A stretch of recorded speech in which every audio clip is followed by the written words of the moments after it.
aku termasuk yang cegil ya. Kalau orang kan cegil ke aktor-aktor Korea gitu ya. Aku cegilnya ke Warren Buffett. Even sampai Omaha aja aku datengin tuh. Apa?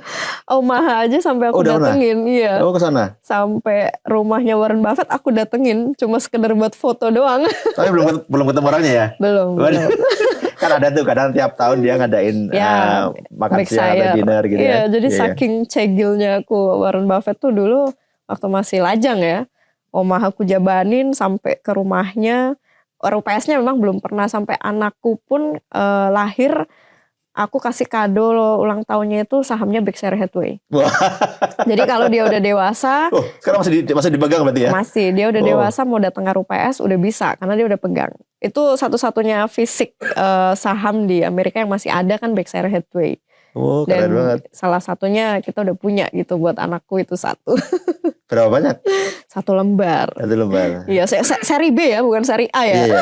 Seri A harganya udah puluhan miliar. Iya. Oh, itu untuk pas anak lahir? Iya, kado waktu itu ulang tahun kedua kalau nggak salah. Oh. Iya, jadi atas namanya kalau di luar negeri itu kita bisa bikin subname gitu. Induknya nama ibu, tapi di bawahnya langsung tertulis nama anaknya. Nanti pas dia udah dewasa, udah tinggal bisa ngurus peralihan nama gitu. Keren banget nih untuk anaknya. Anti mainstream lah kasih kadonya gitu. Ada juga kemarin temen untuk maharnya saham. Oh iya, ya sekarang mulai banyak lah. Saham Goto, Pak.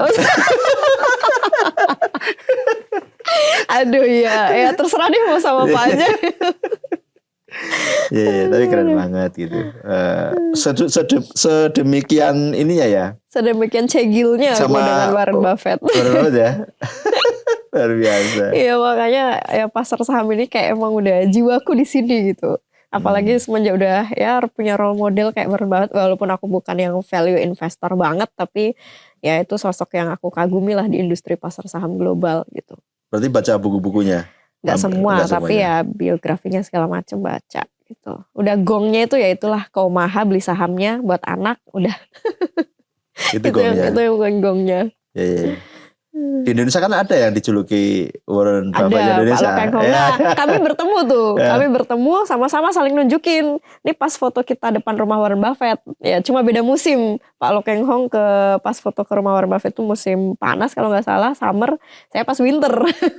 Jadi kita pas ketemu ngobrol-ngobrol aja, nyambung karena sama-sama ini kan.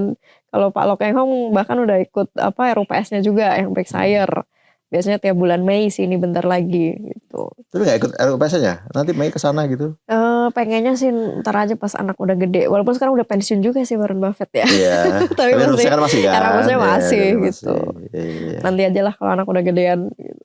Biar dia bisa ikut masuk. Ngeliat sendiri gitu. Oh ini loh saham yang aku punya. Bisa ikut RUPS ke Amerika, Berkshire Hathaway gitu. Kalau sekarang diajak dia belum tahu apa-apa. Iya. Keren banget nih, keren banget. Sedemikian terobsesinya sama. Iya. Benar memang investor legend ya. Iya, the legend investor. Gitu. Kalau di Indonesia Pak Lo berarti ya? Pak Lo, iya.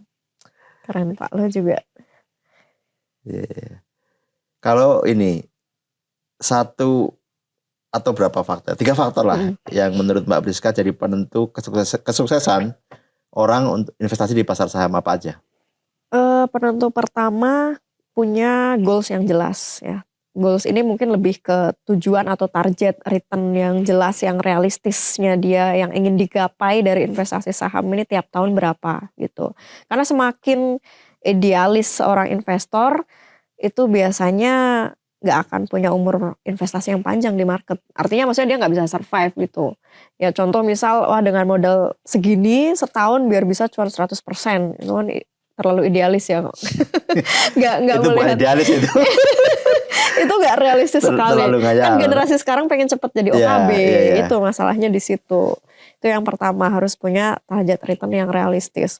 Kemudian juga harus... Realistis itu berapa ya kalau kita realistis ngomong ya? Menurutku ambil 20% setahun? 10% tuh udah realistis 10% menurutku. setahun? Per tahun loh per ya tahun, itu. Ya. Per tahun. Karena kan dianggaplah inflasi 3-4%, IHSG, CAGR anggaplah 9% sekian, kan ya kita udah bisa ngalahin lah gitu. 10% lumayan ya? 10%. Jadi biar investasinya nyaman, nggak terlalu menggebu-gebu ngejar target yang besar, menurutku di angka 10% udah sangat possible untuk digapai tanpa harus gambling gitu ya. Dengan cara yang slow invest pun bisa kayak gitu ibaratnya. Karena dividen Indonesia kan gede-gede ya.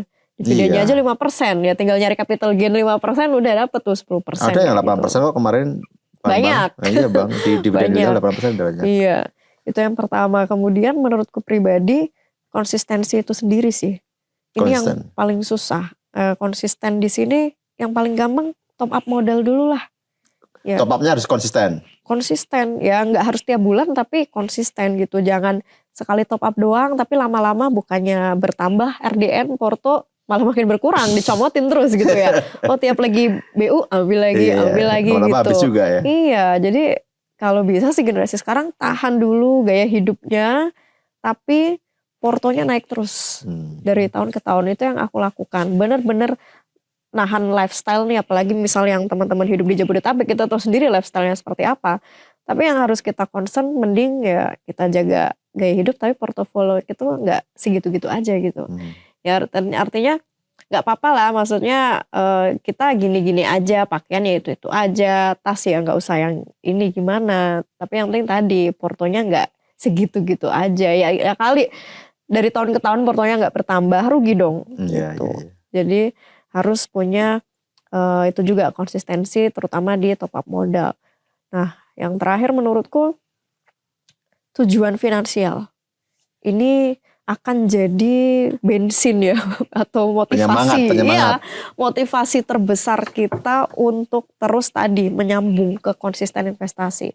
Tanpa punya tujuan finansial yang jelas alias yang ngalir-ngalir aja, itu biasanya nggak ada greget-gregetnya tuh buat terus konsisten investasi. Tapi kalau punya tujuan, kan generasi sekarang apa tuh istilahnya bikin wishlist ya. Nah, bikin wishlist aja sebanyak mungkin.